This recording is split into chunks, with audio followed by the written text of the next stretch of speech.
Good morning. Dear distinguished dignitaries, professors, research scholars and students. Greetings from Department of Biochemistry, Foods and Nutrition, Islamic Women's Arts and Science College for the event of National Webinar. Our college is run by Maniambadi Muslim Educational Society. Maniambadi Muslim Educational Society caters the education need of poor, marginalized section of this Maniambadi region by establishing schools and colleges for men as well as women. It's great pleasure for me to welcome you all for the national webinar on immunity and immune boosters. On behalf of management, Secretary and Correspondent Janab C. Kaisar Ahmed Sahib, Principal Dr. Reenu Madam, Vice Principal Dr. Arifa Bashir Madam, staffs and my own behalf, cordially welcome you all. Today we meet online to discuss challenge of immune system to combat invisible pandemic COVID-19 and what are all the nutrients which boost our immune system. We are fortunate to have renowned researcher, educationist Dr. Suryavadana Madam, Associate Professor, Periyar University, Salem. Madam has received Teaching Scientific Excellence Award by Dr. APJ Abdul Kalam during 2015. AU-SAU International Award for Outstanding Research in Plant Therapeutics 2016. Also, I welcome Ms. Shanti Kaveri Madam, Consultant Dietitian, Founder and Managing Director, Elite Diet Studio, Chennai. She is a renowned dietitian in Vijay TV, Sun TV and various other TV shows. When we approached as chief guest, they readily accepted our invitation in spite of their busy schedule. Their personal academic achievements are source of inspiration for us. Once again, I welcome you all. It is a memorable day because of your expertise. Thank you, Madam. I welcome all the participants from various colleges. Thank you so much. Now, presentation of profile for Dr. Suryavadana Ma'am by Professor Sukanya. Very good morning to one and all present in this occasion. Myself, Dr. M. Sukanya, Assistant Professor, Department of Biochemistry of this college. In this moment, I show my sincere gratitude towards the management and the Principal Ma'am, DP Ma'am, who have been our great supporters in organizing this one-day webinar on immunity and immune booster. It is my great pleasure to introducing our beloved chief guest, Dr. M. Suryavadana Ma'am, Associate Professor, Department of Biochemistry, Periyar University, Salem. She had present various seminars and conferences. She had around teaching experience in 27 years. Ma'am has done her guidance MSc 88, MPhil 38, PhD 17 awarded, 2 submitted, 2 under guidance. Ma'am had received APJ Abdul Kalam Award for teaching scientific excellence in the year of 2015.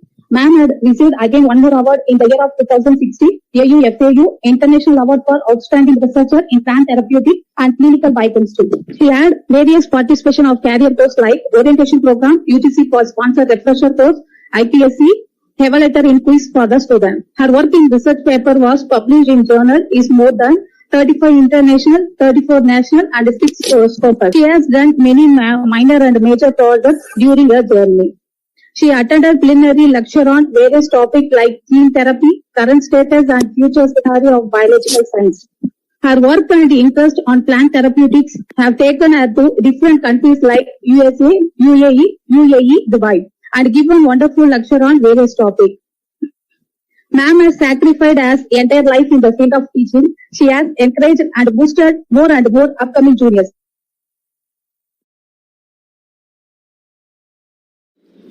Very good morning to one and all. Present for the webinar on the National Webinar on Immunity and Immune Boosters. I am Dr. M. Suryavadana, Associate Professor, Department of Biochemistry, Periyar University, Salem. On behalf of the department and the authorities of Periyar University, I have a great privilege to thank the Secretary and Correspondent, Mr. C. Kaisar Ahmed, Principal, Dr. M. Reenu, Head of the Department of Biochemistry, Ms. S. Aruna, Head of the Department of Foods and Nutrition, Dr. M. Ishwari, and all the faculty members of the Department of Biochemistry and Food and Nutrition for giving me an opportunity to associate with the participants. Immunity is the main component which gives the defense against the all different types of the foreign pathogenic systems which is invading the living cells. Coming to the objectives of the immunity, that is first we are going to discuss with that of the architecture of the immune system, immunity, antigens, antibody, immune external sources by means of the skin contact, mucous membrane or by that of the secretion. The great thing now we are facing going for that of the social distancing on that of the pandemic of that of the COVID-19. It is due to that of this virus have a very, very positive attitude to stick on to that of the mucus secretions. That is why we are completely asked to have a mask protection to cover our nostril and also mouth. Then second line of defense is by once the any antigen or any infective agent enters through this contact system, then later on it will be countered by that of the blood circulatory system by the macrophages, mainly that of the WBCs, which causes the phagocytic event, and also by the antimicrobial protein and other inflammatory subcomponents will come in action to subside this entry first line escaping antigen to that of the second line. Even if it crosses the second line, then it is going to be more specific, what you call it is this specific defense mechanism. Now our invader will be the immune system. So the third line of defense will be taken up by that of this third by the lymphocytes T and B, and also generation of the antibodies to be more specific in this system. Now coming to the architecture of the immune system, it is an outline for all the basic learners. Going to have it is made up of mononuclear phagocytic system. Earlier it was the reticuloendothelial system, and it has the lymphoid organs which consists of number of networking of lymphoid organs via the nodes and the different types of the cells. Coming to the lymphoid components, we have the lymphoid primary lymphoid tissues, which is called the thymus, and it is made up of thymocytes, which goes for the production of protein called thymosin. And the main role of this thymus or the T lymphocytes is to they bring about the education, bring about the T lymphocytes to be developed, and later on go for the process of the immune response. And it will be ineffective when you go for that of the thyroid. Then coming to that of the second aspect of this primary lymphoid tissues, there is going to be the B lymphocytes, which is produced by the bursa in the bone marrow, which goes for the synthesis of the B lymphocytes, which in turn forms the plasma cells and the production of the immunoglobulins, that's called the antibodies. Then peripheral lymphocytes, which is enclosed with that of the lymphoid organs, which has been having the lymph nodes. Then the primary structure is said to be the function of this is going to have with that of the spleen and the mucosa and the lymphoid tissues. By definition, what are antigens? These are the problem-creating and foreign substances or any microbe, or it can be a parasite, or it can be a bacteria, or maybe a virus, which is forcefully entering, finding a chance to enter, invade the system, any biological living system. So in this case, it brings about that causes the disturbances. If the system is not strong, then we end up with that of the infections. And by definition, it is going to be the causative component which is entering inside the system. And it is haptens, immunogenicity, and it has a specific antigen specificity, and it is also depends upon the species specificity. And it is these antigens are so specific with that of the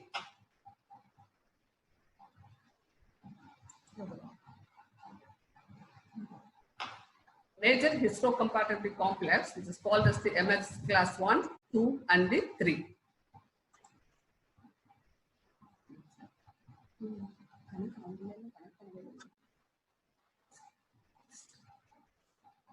It is made up of the major histocompatibility complex, MS class 1, 2, 3.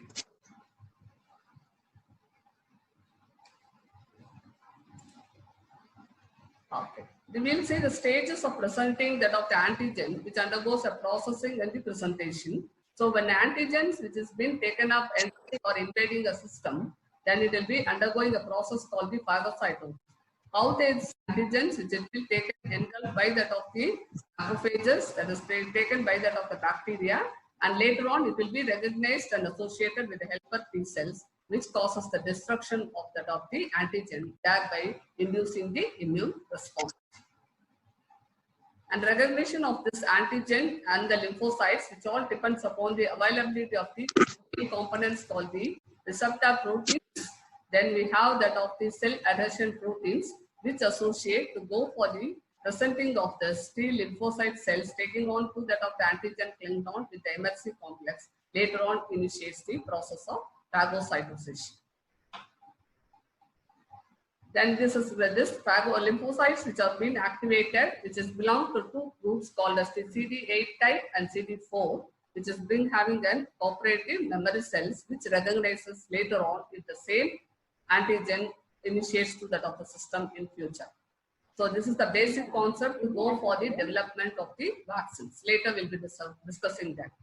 Now next is the role of the cytotoxic T cells. These cytotoxic cells which causes the lysis through the cytotoxic, the exudation of the cytotoxic substances, whereby they induce the apoptosis and thereby programmed cell death will be initiated to killing of the antigens entering inside the system. And this is the mechanism how they go that of the antigen presenting cells which is involved with the help of the MHC complex. Then the T helper cells associates, thereby it induces the production of T lymphocytes and also the B lymphocyte. If it is activated by the cytotoxic T cell, it induces the cell-mediated immunity, thereby causes the complete clearing. Or if it is being taken by the B cells, then it initiates to go for the development and thereby it makes the secretion of the antibodies to cause the process in the initiation.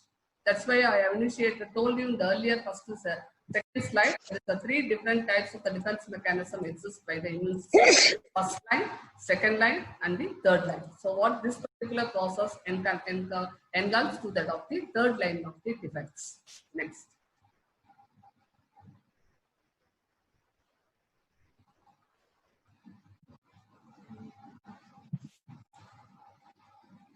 So this is the killer T cells, which is the final component. Completely after the antigen has been completely engulfed by that of the immune system, the bodies or maybe cell-mediated cytotoxic cells. Now the killer T cells, which identifies as it may be a virus or it may be a bacteria or even a cancerous cell, everything going to be completely lysed by that of the substance initiated by this killer T cells. So the cell-mediated immunity, the role of cell-mediated immunity, which has been taken by that, mainly we come across this particular process for the infectious disease, namely the TB, then what you call the leprosy and viral infection, fungal infection, all will be confined to that of the cell-mediated immunity. But the immune response initiated, mainly if you talk about in terms of the transplantation immunology, you may be aware of that. And you have the chance of the allograft rejection, graft versus the host rejection, or maybe the response to that of immune response by that of the delayed hypersensitivity, which later on leads to that of an autoimmune disease. So if we talk about the activity or effect of this types of this response, you can categorize the immune response into that of the primary stage and the secondary. This primary is said to be you see when you see this graph, you can see the time taken for this response. That is the primary condition. It is very short and acute and sharp. When you go for the secondary, it will be belong to that of the delayed level of the infection initiated. So this is the protocol how the bacteria which is going to be or an antigen which has been entering inside the system taken up by that of antibodies and how we are going. The stages is that first it will be marginal the antigen, then it will be sending the apoptosis, then chemotaxis is the chemical exudance which has been secreted that of the cells, and later on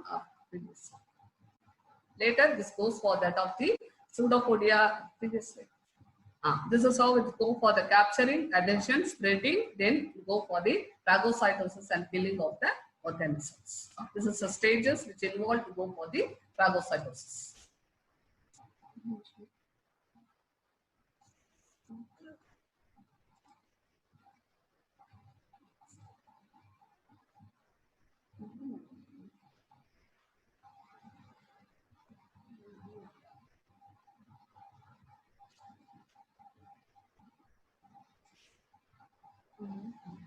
This is the overall sum up of the cell-mediated immunity, how it is going to be that synthesized and later on go for the complete killing of this antigen, which has been taken up by that of the lymph nodes, then go for the release of the thymus cells, which is going for the release of the T lymphocytes, and later on activated lymphocytes, which go for the complete lysis of the immune component. And this is the mononuclear phagocytic system. This is going for that of the, which has been synthesized from that of the bone marrow, and it will be available, circulates in the system for 3 days. Then later on it enters, it gets maturation, then enters in the tissue and becomes the tissue converted or matured into a tissue macrophage. It's synthesized from the bone marrow, then it will be traveling, getting on maturation. Within 3 days, it is getting converted into that of the macrophages to start the immune response. And these are the different types of the tissue macrophages you can see. The liver cells, the organ which contains the Kupffer cells, which is act as macrophage. Then spleen, then bone marrow contains the littoral cells. Lungs, this is the pulmonary alveolar macrophages.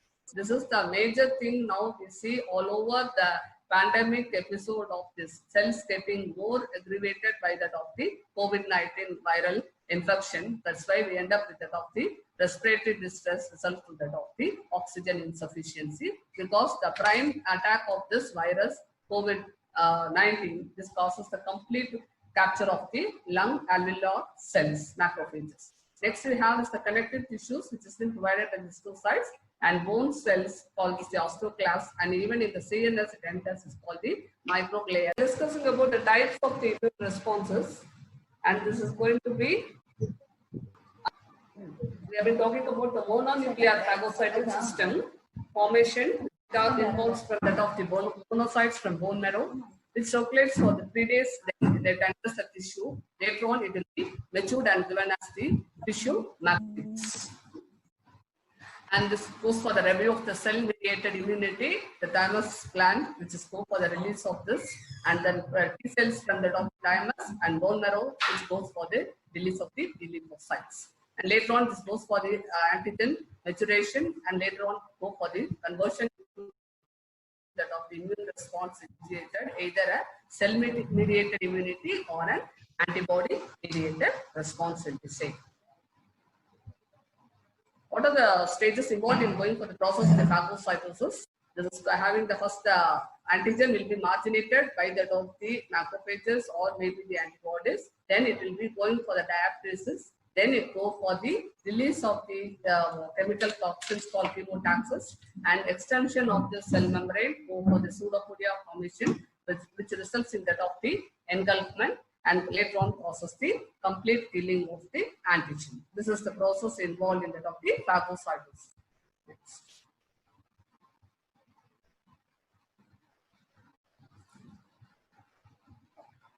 So mononuclear system consists of the precursor cells of monocytes, and is also called as the maturation. Before that, we call it as the promonocyte.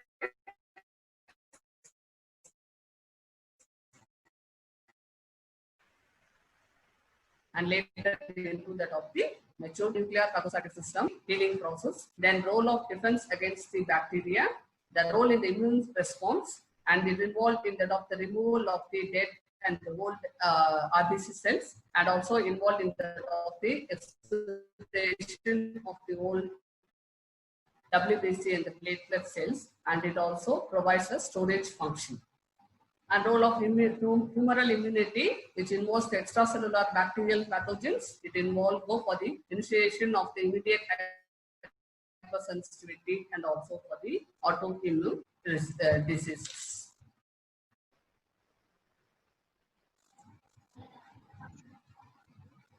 So the immune response initiation, one is the assessment with that of the primary immune response, and another one we call it as the secondary immune response.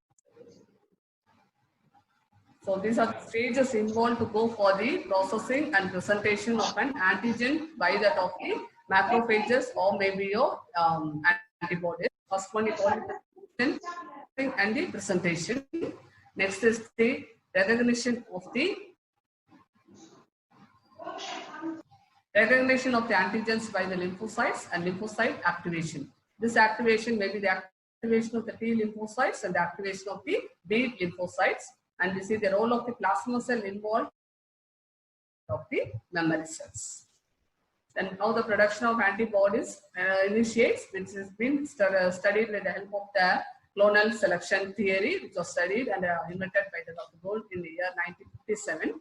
And it involves two steps: inactivation, and later on goes for the attack phase. And this attack phase may be a direct attack or may be a complement mediated system. And coming to that of the direct attack, how this may be involving, see the common scheme that antigen, when it's been taken up, then it will be complex with that of the antigen antibody complex. It goes for two types of the release. One, we can call it as inactivation by neutralization, agglutination, precipitation. And if it is taken by the complement, then the different cascade to go for the removal. So later on, after by the process of neutralization, agglutination, or precipitation, which enhances the process of phagocytosis for the complete lysis of the antigen entering. When it comes via the complement system, it enhances the inflammation and finally leads to that of the cell death by apoptosis. So these are the structure of the antibodies, and it contains two arms called the heavy and the light chains, the immunoglobulins. So these are the types of immunoglobulin. We have a 5 type, GAMDE, which encompasses the group of immunoglobulins, and this is of the basic structure like molecular weight and also the half-life of these different types of the immunoglobulins. So the mechanisms related to this aspects is called as the immunotolerance, immunomodulation, autoimmunity, hypersensitivity, and immunodeficiency diseases.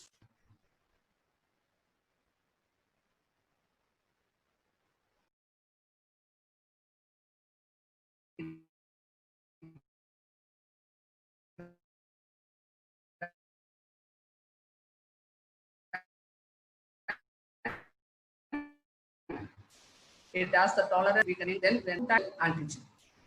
Then another one, you call it as the, when you're exposed to that, you call it as the acquired. It may be general due to the impairment of the immune system due to some other secondary reason. So, and it may be specific to that of the antigen specific also.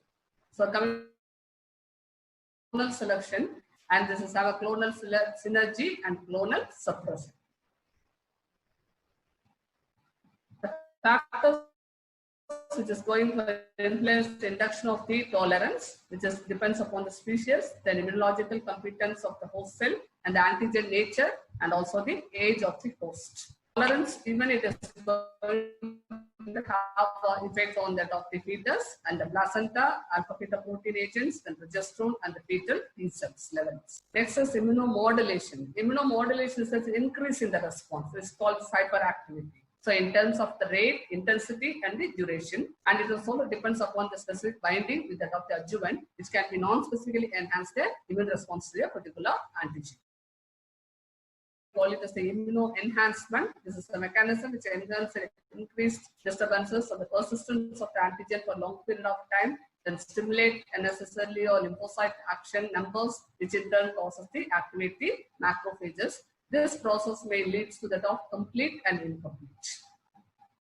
Immunosuppression, this is the reverse of the immunoenhancement, which is called the reduction in immunological. That is, you are going to be overexposed, not showing any response. It is also basically the same way, it can be specific or it can be non-specific. Immunosuppressive agents we have all to counteract, maybe physical, chemical, and the biological agents. So the physical agents, you are all aware of that of the radiation, the surgical procedures adopted for that of the specific immune organs actions. Chemical, we go for that of the drugs called this the impaired maturation of the activator by using the corticosteroids and cyclosporins and cytotoxic drugs.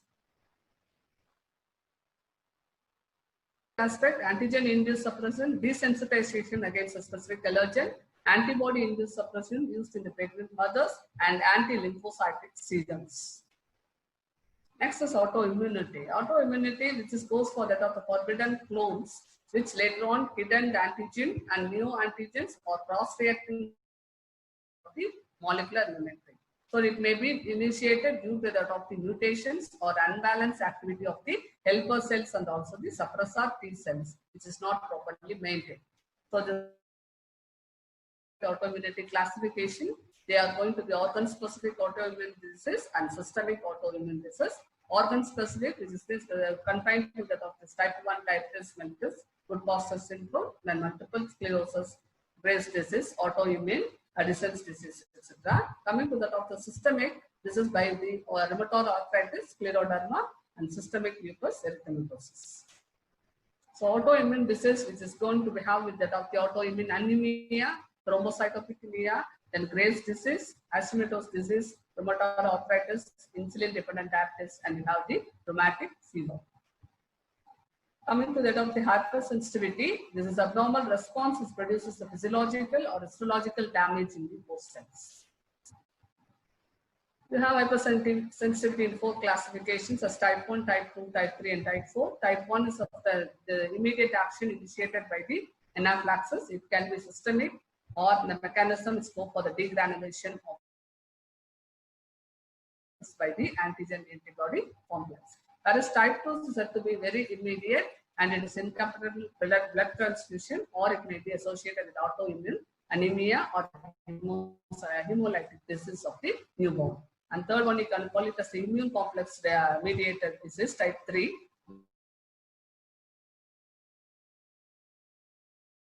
Complexing of the deposits in the tissues. Then type 4, we call it as delayed. That best example you know is the TB and the contact dermatitis. Defect may be due to that is the immunodeficiency disease initiated, may be due to that of the lymphocytes defects in the natural level and the killer cells level and phagocytic process or complement protein missing. So it leads to primary immunodeficiency disease or maybe a secondary immunodeficiency. The primary immunodeficiency disease, which has been associated with the humoral immune deficiency, cellular immunodeficiency, or maybe combined, or maybe complement immunodeficiency, and finally to the phagocytic disorders. You know, the best example for that of the acquired, there is what secondary immune response disease, you know, about the AIDS, acquired immunodeficiency syndrome. Then next one we have is the,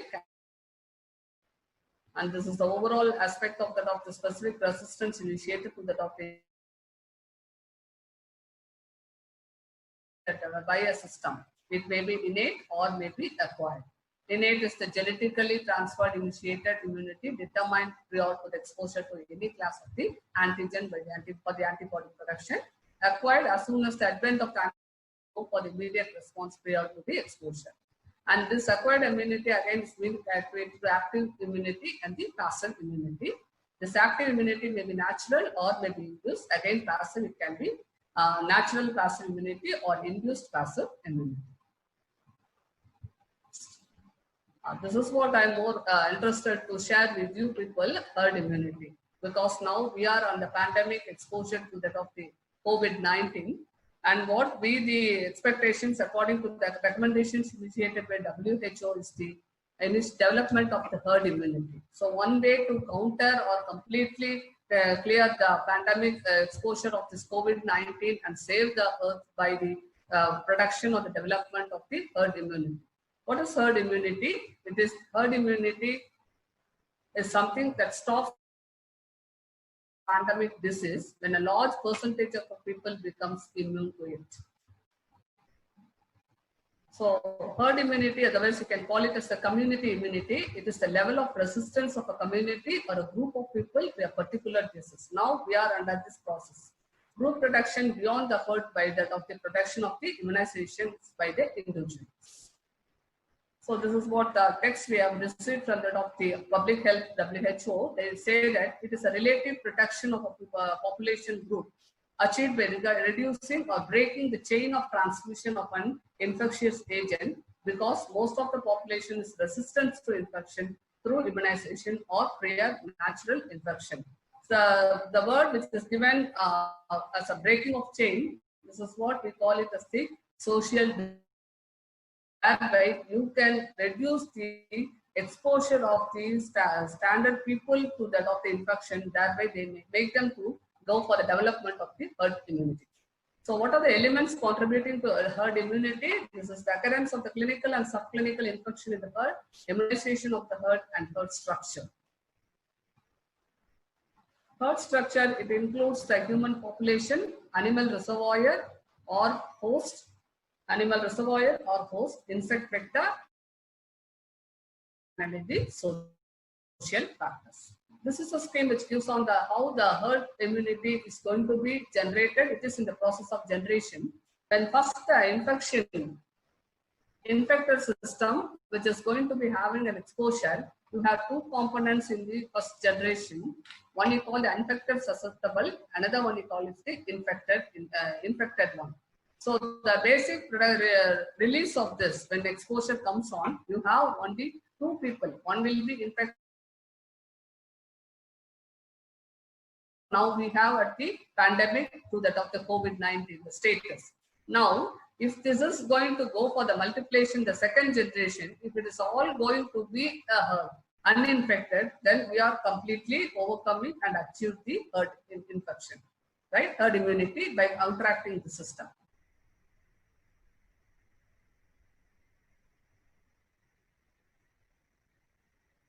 So this is what we see in the second generation. You have the chance of uninfected susceptible, infected, and you have later you can go for that of the development of the vaccine. This is what the protocol we are working for, that to go for the development of the vaccines based on this individuals or the uninfected susceptibles. From that we are going to go for the development of the vaccines.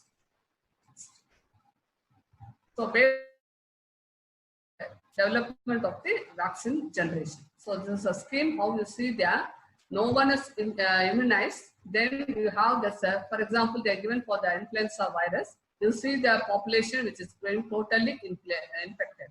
Then some of the people in the population gets immunized. You see the availability of this infection rate getting decreased. And if you have most of the people gets immunized, 90% nearly, then the spread of this infection can be completely under our control. This is the concept. People are working recommendations to work for the development of the vaccines on different species and different areas and environmental factors consideration. Next. So this is the mechanism. Suppose if you see the immunization is of 70 to 80% people is been achieved. So left out will be the 20 to 30% either have the cases either of completely infected or susceptible. So this scanty number of primary cases which leads to the frequency of the secondary development level of the numbers. Then eventually the secondary cases development becomes nil. Then so the transmission is completely blocked and there will not be any pandemic disease will be spread. So this is what the concept of the herd immunity. Completely keep away the infection by this particular herd immunity mechanism. So how the herd immunity can be achieved? We can achieve the herd immunity by immunization. This is under process. Now we have to initiate clinical and subclinical infection first, then elimination of the insect vector, elimination of the animal reservoirs, then providing safe water supply, then provision of the methods to completely handle the sanitary disposal and the sewage in a very, very safe manner, and providing the very valid nutrition, proper nutrition. So how it is achieved? Usually herd immunity is achieved through vaccines. A person who is affected and has recovered from a disease, they have a chance of developing the natural immunity against that particular disease. When the major population is affected and recovered, the herd immunity is completely achieved. And is it good idea to expose ourselves to COVID-19 or to achieve immunity?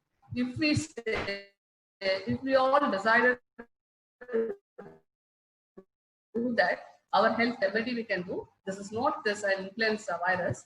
Scientists predict that it is 10 times more strong, can even lead to cause the death. So we should be very, very aware and very careful in taking up the recommendations by the government. So what can we do to overcome this? The best way to save us and to save our world and all our family, everything, is by staying at home and following the proper physical distancing. By doing this,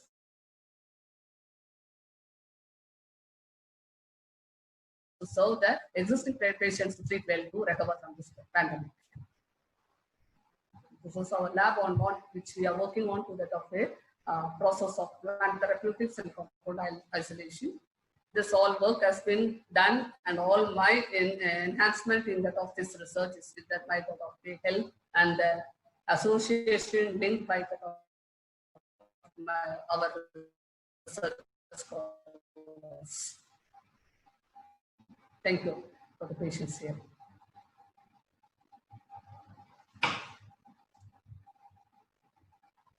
Any questions?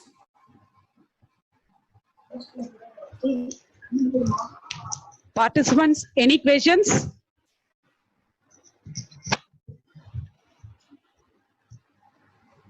Dear participants, if you have any queries, please ask.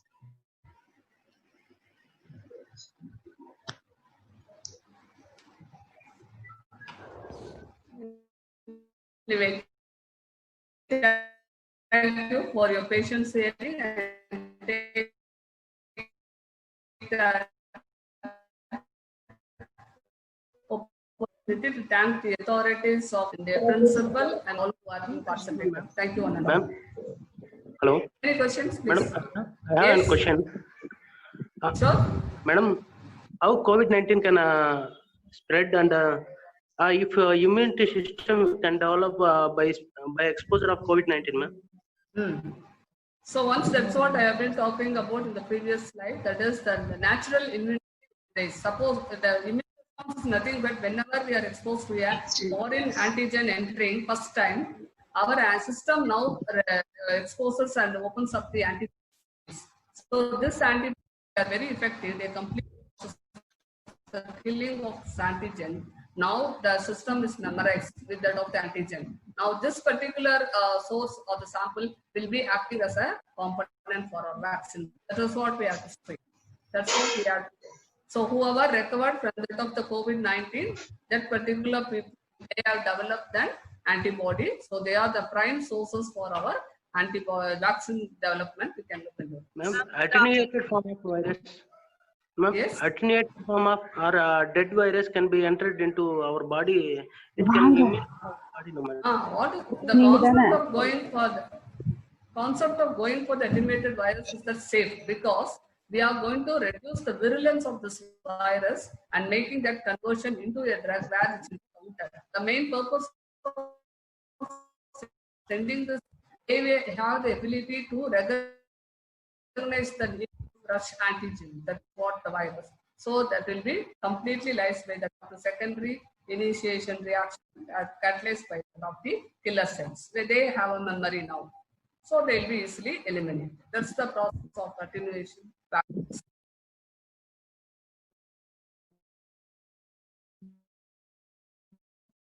Regarding that, nowadays children have less immunity power. When we compare to 80s and so far 97, they have a good immunity power. Now they are having a less immunity power. This COVID can be attacked to anybody. Right now, the census is taking like that. No, everybody have. So how to overcome all these things? It's very, very simple. We have to follow the process of the traditional level of the intake of food. And we have to educate our youngsters, that especially to the 20 kids, 2K kids, they are all not in the process of taking the exact cereals, proteins, which are all naturally processed, and because tasty life and lifestyle, so the modernization, our kids have been more exposed to that of taking that of the what called as the ready-made foods. So if you just rule out that with that of the our spices, our process of cooking, which is the best one to completely safe from that of the COVID-19. No need to panic, no need to worry. Provide all and the energized food. Thank you, ma'am. Sure, thank you. Questions? Any other questions? Participants? Participants, please raise your questions. I think this is a very common topic, so everybody has doubt. Even yes, ma'am. Yes, ma'am. I am ready to give the answers. This is just a discussion, right? Ma'am, எனக்கு இன்னொரு doubt Deepa தான் again. Right now இதுக்கு medicine எதுவும் கிடையாதுன்னு ஒரு census இருக்கு. But ஆனா you are telling that nutrition food will help us to do all the things. So if a medicine they are telling that Ayurvedic la irukku, Siddha la irukku, you can have this. So which is best? Nutrition way of illa medicine? And a medicine right now inni varaiku illa. In the present varaiku they are question mark. Okay, one best thing we can say is earlier our forefathers and everyone say unave marundu. Food is the best medicine for all the things which comes. So what we can do, this Ayurveda on that of the, what you can call that is as the Siddha, all which has the basics from that of the natural source they are taking, they are giving in the different forms as a process. But the originality is comes from that of the food. So even the spices, that all the roots, tubers and giving out. So that is the way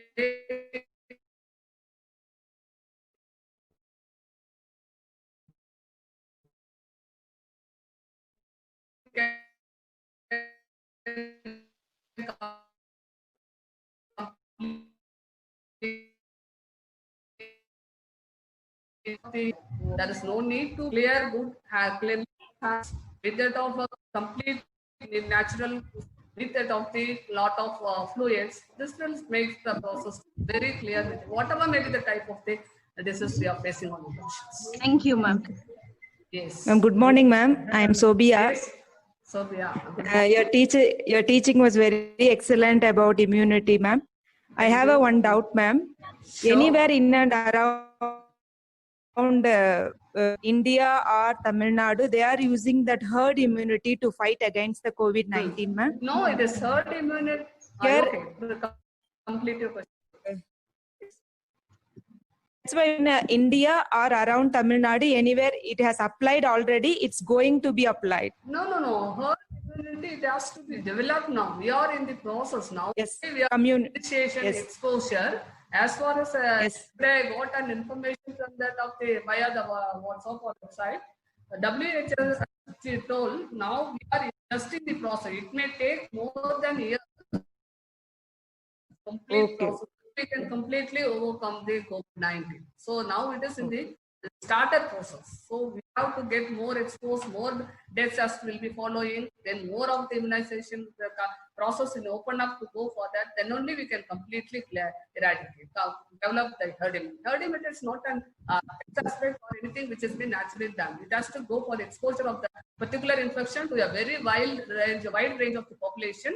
And all this population has to come back with that of the survival. And from that only we are open up the process of body. That's why it is taking delay to go for that of the vaccination synthesis. Because as long when they opened up in September 2019 in China, now nearly 6 months, but still we are not able to go the ready of the vaccines because there are certain factors which will come in. One is the environmental factor, another one is called as the and the third one that of the race. So this all makes the difference in the development of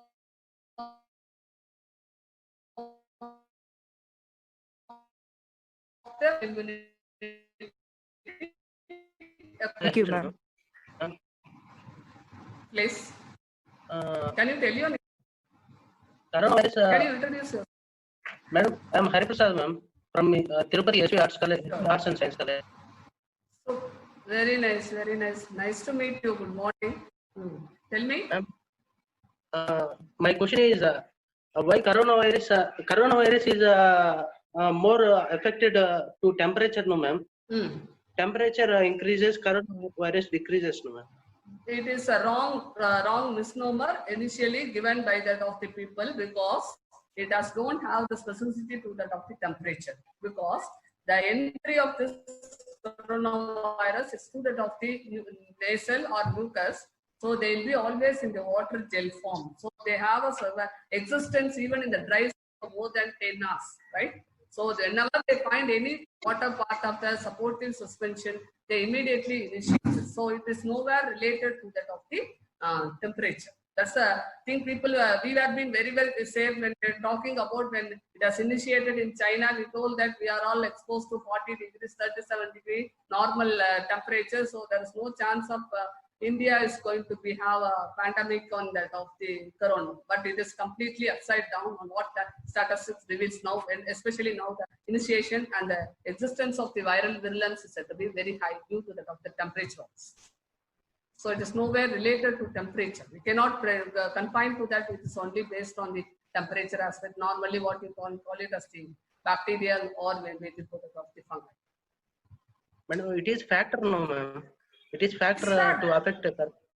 Really, it is going to be a factor because any of these microbial system we work on to that, they all have the level of that what you can call is temperature, pH, and all the availability for the cell growth and the life cycle multiplication, etc. But we cannot say that when the temperature alone has a control, we can even if I maintaining a 40 degrees, this virus will completely chart out, or it is going to be completely killed. No, we cannot say like that. That is the problem. That is the reason we are not able to control this system even in that of this particular high temperature range. We have to work out. Still, it is again Okay, whether. Thank you. Any question?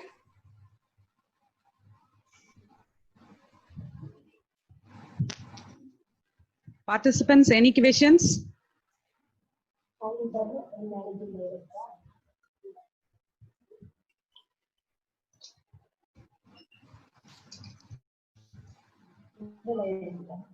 I think no questions, ma'am.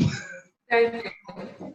Thank you, ma'am. Thank you so much. Very informative session, ma'am. Thank you, ma'am. I am very much happy to share my views with all the good great audience. Very enthusiastic. Thanks for all. Thank you, ma'am. Thank you so much, ma'am.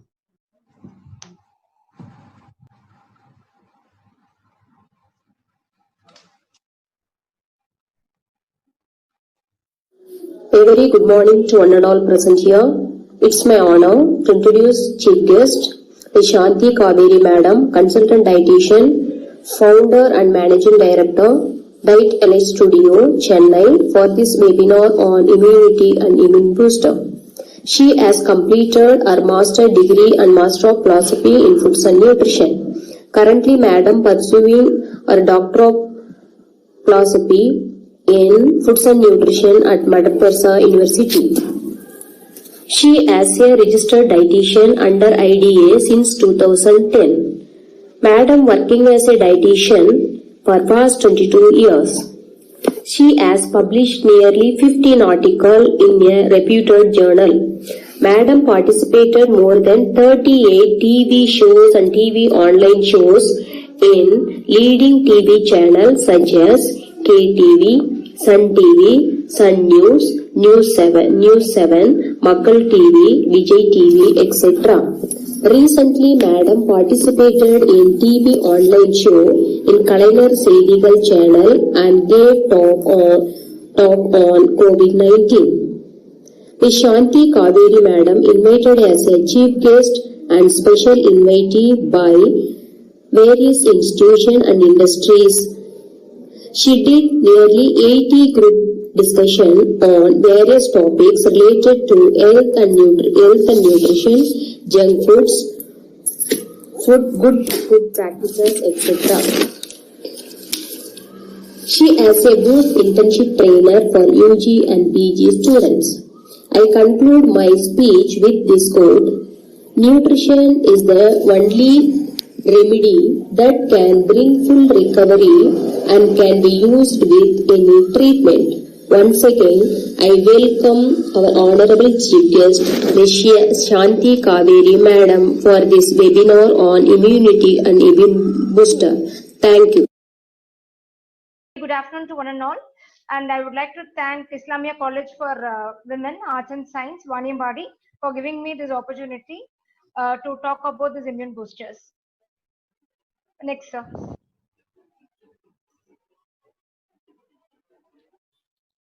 Next slide, please. Ma'am, 1 minute, ma'am. Slow work, ma'am.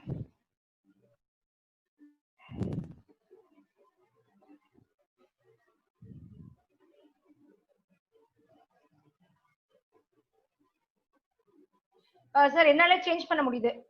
Yes, ma'am. Okay, ma'am. Sure, ma'am. I'll do it. Thank you. Yeah, okay, ma'am. Thank you, ma'am. Thank you. Okay. These are the different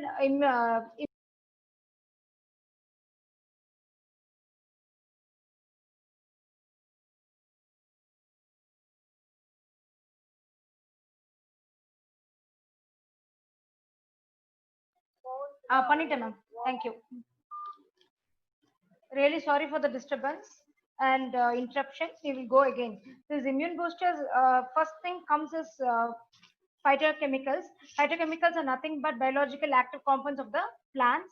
The main function is to defend against the pathogens and to prevent the oxidation of the damaged cells and to protect the cellular membranes. Few examples are anthocyanin, lutein, and lycopene. They are present in cabbage, apricots, garlic, and in red bell peppers. Next comes is omega-3 fatty acid. The main function is to reduce blood pressure, reduce the triglyceride, and help in the cardiac health. Mainly, it relieves from depression and anxiety. It is present in flax seeds as well as in fish. Next comes zinc-rich foods. These zinc-rich foods are present in pumpkin seeds, mushrooms, spinach, and nuts. It is needed for the body's defensive and immune system. It also helps to control the multiplication of the virus in the body. Antioxidants help to inhibit the oxidation and removes the free radical, and also it helps to remove all the dead cells and activates the inactive cells. So it is present in strawberries, accrued, pomegranate, coffee seeds, etc. Next comes prebiotic. Prebiotic are nothing but before that comes vitamins and minerals. Vitamins and minerals are present in all fruits and vegetables. Next comes is prebiotic. Prebiotic is nothing but it's a non-digestible food ingredient that promotes the growth of beneficial microorganisms in the intestine. Example is wheat bran and oatmeal. Probiotics, they are live bacteria, which is also otherwise known as friendly bacteria, which is present in the digestive system, mainly helps in the digestion. They are present in yogurt, pickles, and in grapefruit. Next.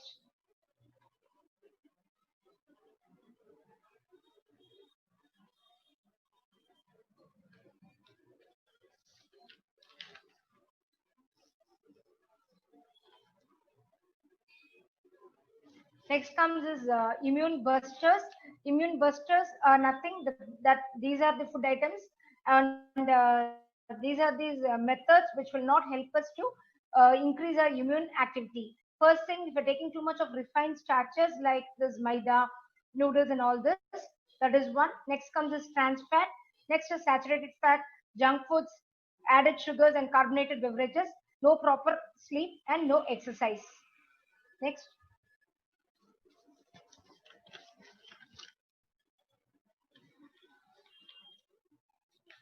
Next.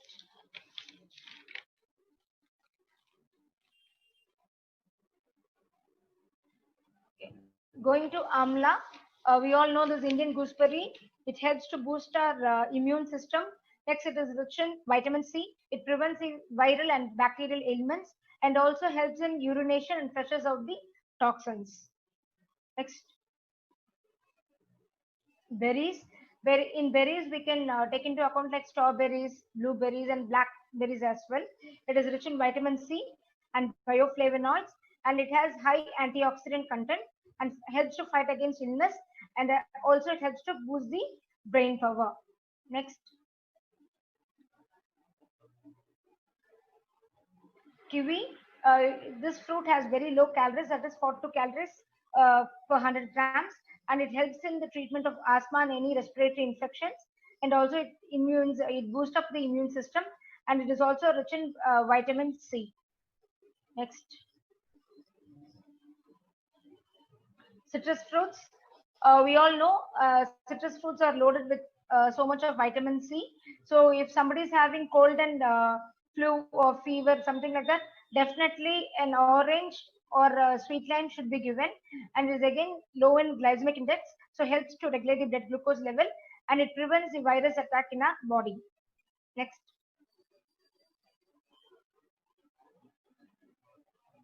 Papaya.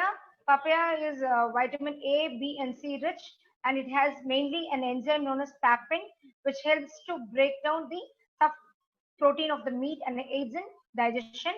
And people think generally bananas are good, it helps or it aids in digestion, but out of all fruit only papaya is the best fruit which helps in digestion, and it also helps to improve the immune system. Next. Guava. It's a traditional fruit, and it is generally available in our country, and it is rich in vitamin C. It has a lot of antioxidants in it, and also it helps to it also helps in the boosting of immune system, and it keeps away the cold, cough, and flu. Next.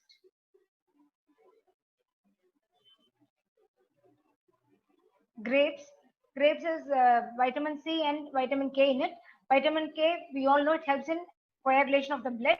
It has a powerful antioxidant. It boosts up the memory power, and it also helps against the bacterial, viral, and yeast infection. Next.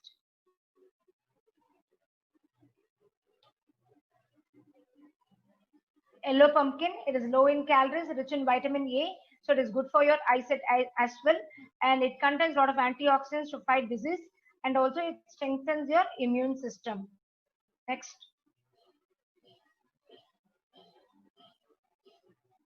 Broccoli, it has a lot of carotenoids and beta-carotenoids in it. It has a phytonutrient which helps in cancer fighting. It is rich in calcium as well as in vitamin K, and it has good amount of protein, which is equivalent to that of chicken. Next. So the sweet potatoes, it has strong immune system. It improves its immunity power and enhances the brain function. It relieves us from stress, and it has, as it contains a lot of magnesium in it, main thing, it helps to make your skin glow in your first layer of your skin. Next. Ginger, it helps to warm up your body. In case if you're having this fever or cold, if you're taking ginger, it will warm up your body. And also it has an active component known as gingerol, which mainly helps, it also has good antioxidant. It has an anti-tumor and anti-inflammatory property, and it should be, when it is served hot, it fights against infections. Next. Garlic produces allicin, which is a component which is present mainly in garlic. That allicin comes out only when we crush or chop the garlic. And if you are taking it on a whole, it doesn't help that allicin to come out, and it helps to reduce the bad cholesterol. It can fight against any infections like bacterial, flu, common cold, and all this. It is rich in calcium, iron, folate, magnesium, vitamin C, and zinc. High sulfur content of this garlic helps in antibiotic property. Next. Turmeric. Turmeric is a powerful antioxidant property. It has a powerful antioxidant property. Curcumin is a natural anti-inflammatory which is present in turmeric. It helps in treating of Alzheimer's disease and also prevents against depression. Next. Black cumin seeds, it is rich in vitamin A. It is good. It helps to increase the good cholesterol, and the component thymoquinone, which is present, helps in this black cumin seeds, helps us to control several diseases, mainly cold and flu, and also it helps when taken at least 1 teaspoon mixed with honey daily. It helps to remove the phlegm which is present in the chest. In Tamil, we call it as Karumjeeragam. Next. She'll take mushroom. It has a lot of vitamins, vitamin B, which protects against infection, antiviral, antibacterial, and fungal infections. And also it has an essential amino acid known as linoleic acid, which helps in weight loss, increases the satiety of the food what you eat, and also reduces the plasma lipid level. So it, on the other hand, it reduces your weight as well. Next.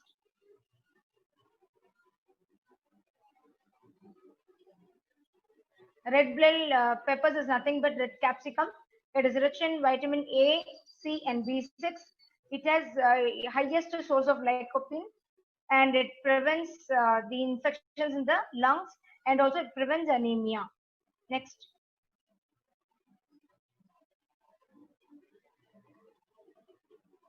Spinach. It is rich in vitamin A, C, and K. Reduces the stress. It is rich in iron as well as in zinc. Next. The seeds, in the seeds we can take into account like pumpkin seeds, lotus, cucumber, melon seeds, chia seeds, flax seeds and sunflower seeds. It is rich in iron, zinc and magnesium. Again, it is rich in rich in omega-3 fatty acid, which is good for the heart, high in protein and soluble fibers. Next. Almonds are good, which will help to increase the good cholesterol, rich in vitamin E, and it is loaded with full of minerals, and mainly it has monounsaturated fatty acid, which is good for heart and also helps in reducing the weight. Next.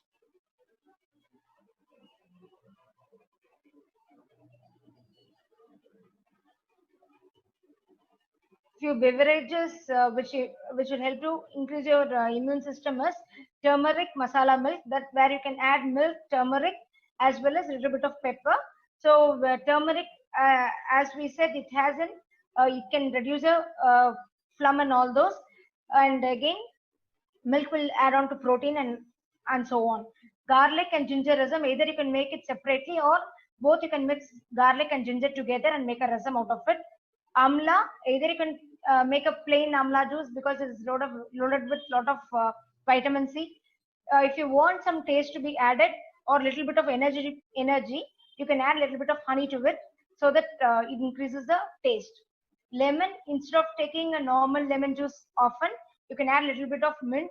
So a lot of zinc and vitamin K will also be added to your lemon juice. If they are old people, they can have the seasoned buttermilk or lassi because it has a lot of probiotic in it. And drumsticks leaf soup that can be made at home, and chicken stew, carrot soup or carrot juice. Instead of carrot juice, you can make carrot soup. And herbal tea you can make it out of tulsi, ginger, turmeric, lemon, and also you can add this oringo is nothing but karpura valli. And instead of taking coffee, you can opt for tea during this COVID period, as it has ECCG, which is epigallocatechin gallate, and methylxanthine. So the main work of EGCG is to reduce inflammation, and it helps in weight loss and also reduces the chronic disease. And the other methylxanthine helps to relieve us from virus it helps in the removal of the virus in our body and increase the immune system. Thank you.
Hello.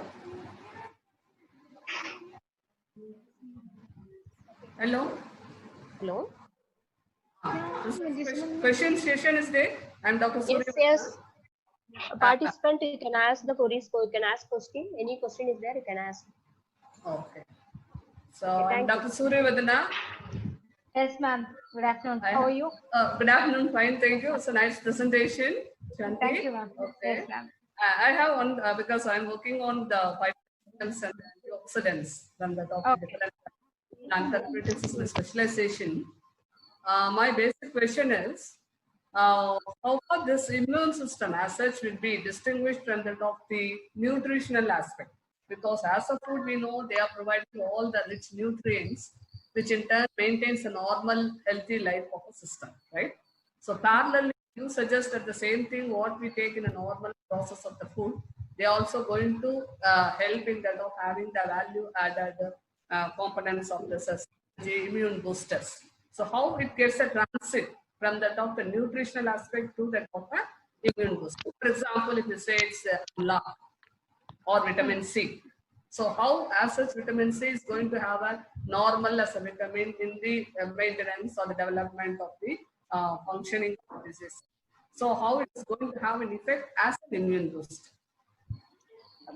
You want me to explain about vitamin C, right? Not vitamin C. Vitamin C is known as a food component as a vitamin, right? Vitamin as a nutrient. Okay. But your topic, you are coming inside with that of it's going to serve as an immune booster. So how is now transiting from that of a nutritional component to a drug or as a medicine? Ma'am, generally we all know that this amla and citrus fruits are loaded with vitamin C. Able to hear me, ma'am? Yeah, I'm getting very well. Okay. Please. So that is one. But when coming to boost up your immune system or to combat with any of these disease conditions, mainly, for example, even if there is a small cut in your hand, what will happen is we need protein as well as vitamin C to for the wound healing, generally itself. And if somebody is having cold or fever, you only if they are taking this vitamin C rich food, the cold or fever will subside. Okay. But so my question is, okay, completed. You completed. Okay, ma'am. This is that way. And what will happen is automatically when you're giving a vitamin C rich food, the immunity level of a person will go high, and they themselves will be at different task against any of this infection. That I understand. My question is how it gets the transition from a food source to then to a booster. So do you have any recommendations of having the higher level or specifically that particular component is going to be given more at times of infection as a booster? No, ma'am. See, actually, vitamin C, we have to take at least 500 micrograms per day. Yeah. That is the allowance. So either you can take it as a supplement. If not, because these are all added, we cannot take always. We cannot rely only on lemon juice or only on amla. Or 500 grams we cannot take here and there and take it. So what we'll have to do is either you have to take it as a supplement with a natural food along with your normal food, or else you have to take with as a medication. Okay. And the next question I have is, you talked about the antioxidants, right? So naturally all defense mechanism initiates with the opening of the antioxidants. What specifically they are going to act as immune boosters? Because normal function of antioxidants is that just to initiate and maintain the immune response on that of the system. In that aspect, how you say that this is going to serve as an immune booster. Yes, okay. Antioxidant, as we know, first thing it helps to remove all the dead cells. And it activates all the inactive cells. So when the activation of good cells happening, and normal oxidation is also prevented. And again, what happens is it helps to remove all the free radicals. For example, if somebody is having a rancid biscuit or oil which is reused again and again, the free radicals is formed. So when you're taking this antioxidant rich food, all this is removed and automatically your immune system goes high. So in that case, if you say that if you take that of any of the fried items, that's going to act as that. So antioxidants is going to cause the replenishment of or the renewal of the cells? Definitely it will help, ma'am, in the regeneration as well as as far as the biochemistry concept and knowledge, what I can suggest is they are going to keep away the toxic toxins and repair only, but they cannot go for the synthesis of any or the development of any new regeneration. Not at all possible by any class of antioxidants, right? So it can help to repair. Suppose if a cell membrane getting bruised by that of a free radical, if you supplement with that of the antioxidant like flavonoids, anything, they just go and repair and maintain the cellular damage and that way protect the components from inside and not going to give out. That's maybe the thing. But how far it is going to be effective in the serving as an immune booster? In immune boosters, give it as a supplement. No, ma'am. No, ma'am. Antioxidants can be either given in white tea or in green tea, and then a lot of antioxidants in it. But in the case of an infection or in a severe chronic condition, I hope the patients are not in a position to take everything by that of the diet. So how far this will be? Actually, we will. This we are not telling only for COVID patients after the condition is happening. This can be as an immune booster before the condition happens, or we can prevent ourselves in that way. That way we can safeguard. Similar to that, not going to have a direct effect as you suggested for amla or a green tea, right? Right? Thank you. Thank you, ma'am.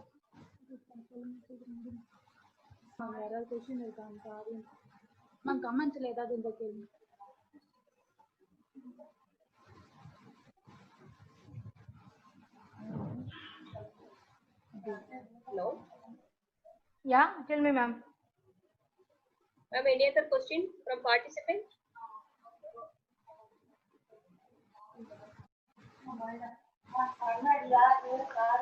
Hello. Any other questions? Thank you so much, ma'am. It is informative. Yeah, thank you. Thank you so much. Thank you. Thank you so much, ma'am. Bye. Thank you. Bye bye. Thank you, ma'am. Thank you.